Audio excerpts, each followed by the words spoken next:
традиционно лыжники начинают свой сезон именно с августа. Получается, соревнования по лыжероллерам и кроссу. 3 дня соревнований. Первый день у нас были соревнования по кроссу. Ну и последующие 2 дня это соревнования по лыжероллерам. Получается, девочки, женщины у нас бежали свободным стилем. Ну и мальчики, юноши и мужчины бежали у нас классическим стилем. Ну что сказать, в принципе, лидеры республики показали, на что они способны. На сегодняшний день имеется в виду, как прошла у них летняя подготовка. Ну и традиционно они сейчас пойдут, получается, в сентябре, скажем так, тоже после соревнований идут, получается, подготовительный период, и начнут у нас вкатывание с октября месяца не только якутские лыжники, но и лыжники сборной команды России по лыжным гонкам, по биатлону.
Прошел очередной чемпионат и первенство республики по лыжероллерам и кроссу.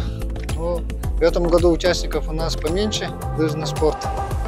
И по ним сравнению лыжероллеры тут опасно, поэтому участников поменьше.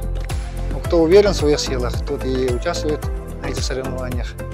Ну, возраст у нас 12 года и старше. Прошли соревнования на уровне, говорится. На кроссе было побольше участников, а на лыжероллере поменьше.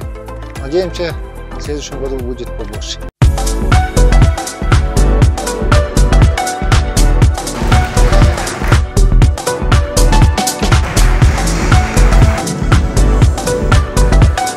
Мне понравилось. Соперники достойные были. Мне приятно, что они со мной состязались, так честно все было. Я посвящаю победу своим родным, потому что они всегда поддерживают меня. Папа стоял по трассе, получается, поддерживал меня, мама стояла, поддерживала меня, вся семья поддерживала, мой младший брат, еще самый младший брат, бабушка меня поддерживала. В состав у нас приехало 17 детей, плюс 2 тренера. Выступили, в принципе, неплохо. Почти все ребята были в призах. Кто-то даже неоднократно был в призах. Победители есть и просто призеры. Преобладают у нас девочки. Они у нас самые сильные пока что на сегодняшний день. Парни как-то у нас отстают. Хотелось бы, чтобы ребята больше занимались лыжным спортом и просто спортом вообще, так как спорт – это жизнь, движение вперед. Они сидели в телефонах, в компьютерах и не забывали, что надо двигаться. Первым делом бы хотела сказать спасибо за проведенные соревнования, за трассу подготовленную, за судейство. В целом соревнования прошли хорошо, соперники были. Погода нас не подвела. Да. Все-таки дождя, как стоял по прогнозу, не было. И это очень хорошо, потому что дождь и роллеры – это достаточно сложно. Опасно.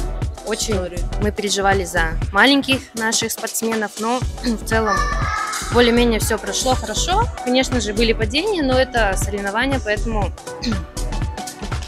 все равно все молодцы. Всем большое спасибо.